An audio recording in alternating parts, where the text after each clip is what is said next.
Can the newly launched Oppo Pad compete against the little pricier iPad Air? Not long ago, Oppo launched its first tablet. This made many people very excited, especially since we're having more and more brands adventuring into the tablets field. What is Oppo's first tablet like? Today, I'm going to compare it with one of the leaders in the industry, the iPad Air.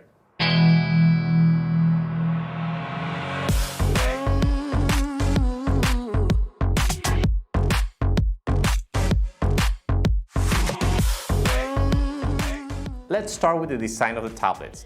They're actually very similar to each other. Both have an aluminum body, both come with this popular design with rounded corners and square-off edges, and both have relatively small bezels. On the Oppo's side, we're getting the volume controls on the side and the power button on the top. It has 4 speaker grills, one on each side near the corners, and then a Type-C port for charging and accessories. On the back, we have engraved the Oppo name in a very good-looking way. The Oppo Pad comes in 3 colors: black, silver, and the one I had the chance to review, the purple one.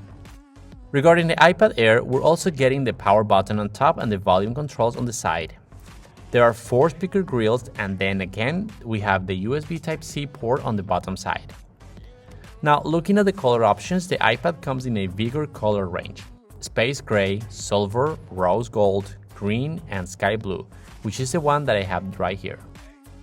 When choosing a tablet, the size of the device, the display, and its portability are some of the first things that people will consider. The Oppo Pad is a bit heavier at 507 grams versus 458 grams of the iPad. Oppo Pad is a little bit higher than the iPad Air, with 25.2 centimeters high versus 24.7 centimeters on the iPad Air. The Oppo Pad is 1 millimeter thicker than the iPad, but probably that's something you're not going to really notice. The screen size is quite similar too. We're getting a slightly larger 11 inches display on the Oppo Pad versus a 10.9 inches display on the iPad Air. The difference is only 0.1 inches. It's not a big deal. Honestly, other than being slightly taller and narrower, there's not really a huge difference between the two tablets. If you're prioritizing size and lightweight, both of these devices will match your requirements. When it comes to biometric authentication, we start noticing a few differences. The iPad Air uses Touch ID sensor, which Apple integrated right into the power button. The Oppo Pad uses the less secure face recognition with the front-facing camera. I've been using the iPad Air for a while now, and I really got used to the fingerprint option. It's very fast and accurate. Now, let's get into the actual displays. They're both bright and great for content consumption. So the iPad Air comes with a 10.9 inches 60Hz liquid retina display with a resolution of 1640 by 2360 and an aspect ratio of 16 by 23. We're getting 264 ppi. The Oppo Pad, on the other hand, has 11 inches 120Hz LCD display with a resolution of 1600 by 2560 and an aspect ratio of 16 by 10 and 274 ppi. The iPad Air also seems to be a little bit brighter than the Oppo tablet. The iPad Air seems sharper, more detailed, and it looks a little bit better when viewed slightly off-axis. If you're looking for a better image quality, I will choose the iPad Air definitely.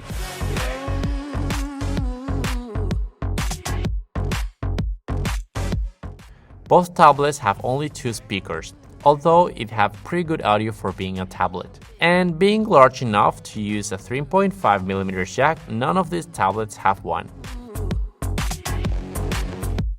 Moving into the camera systems, I'm not sure how many people give importance to the rear camera on a tablet. Although I do think the front-facing camera should have more importance, since we might use the tablet more often to have video calls than take an occasional picture. We're getting a 7-megapixel front-facing camera with the iPad Air versus an 8-megapixel camera on the Oppo Pad. Now, looking at the rear camera, the Oppo Pad has a higher resolution, 13 megapixels camera versus 12 megapixel sensor on an iPad Air. As for image quality, I found the iPad Air to be more natural and with more accurate color reproduction. And here's a video sample. This is a video footage from the iPad Air and the Oppo Pad. This is a video sample using the front-facing camera and the tablet's microphone for the Oppo Pad. And this is the same video using now the iPad Air front-facing camera and the microphones. This is a sample video using the rear camera for the Oppo Pad. And now the same video using now the rear camera for the iPad Air. Again, I don't really use the tablet camera at all. I think my 5-year-old son uses it more than me. When I want to take a picture, I just go to my iPhone directly to take much better quality photos. Now let's talk about some of the accessories. The iPad Air is compatible with the second generation Apple Pencil. For Oppo, the brand brings their first ever wireless stylus, the Oppo Pencil. As most of Apple products, the Apple Pencil is priced at $130 while the Oppo Pencil costs just $75 Both stylus store, pair, and charges by attaching it to the side of the tablet. Both have worked really well for me when I'm taking notes, sketching, or marking up documents. With both tablets, I was able to do pretty much everything I needed a tablet for, which is consuming content and occasional video calls, browsing the web, streaming music and video, using some productivity apps, reading news, and I didn't really notice much of a difference. The iPad Air comes with a A14 Bionic chip, and regardless of whether you're getting the 64 or 256 gigs of internal storage, you're getting 4 gigs of RAM. Oppo Pad is powered by Qualcomm Snapdragon 860 octa-core processor. For the majority of users, both tablets offer plenty of power. Next, I want to talk a little bit about the apps and the operating system. So, one of my favorite things about the iPad is that they're an extremely strong and versatile app ecosystem. Plus, if you're an iPhone user, possibilities are infinite when it comes to transferring files and work seamlessly between an iPhone and an iPad. For Oppo, since they are relatively new in this field, it might take a while for them to develop more and more apps that work in the right way for a tablet. Oppo Pad comes with ColorOS 12, or ColorOS for Pad, based on Android 11. Now let's talk a little bit about battery life, where both tablets perform very well. I was getting somewhere between 11 and 14 hours of battery life on my Oppo Pad, versus only 10 hours on the iPad Air. And of course, this always depends on the task that you're performing, the display brightness, and any accessory that you might be powering off of your tablet. The Oppo Pad uses a large 8360 mAh battery and supports 33 watts wired flash charging.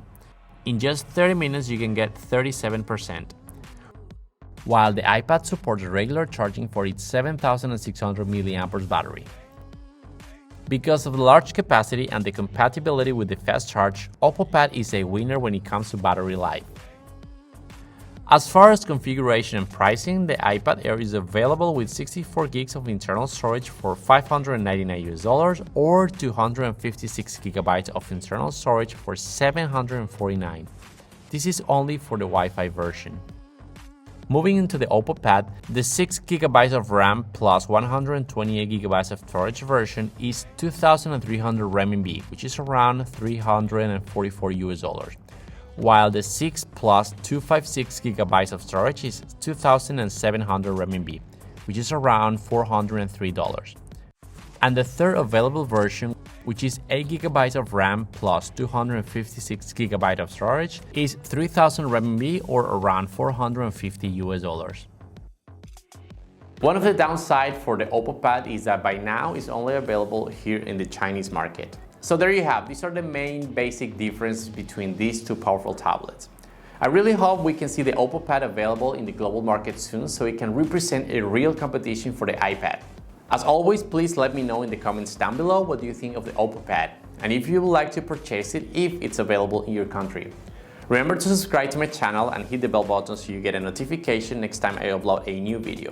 Thanks a lot for watching, that was it for today, and with that, I'll see you in the next one. Bye bye!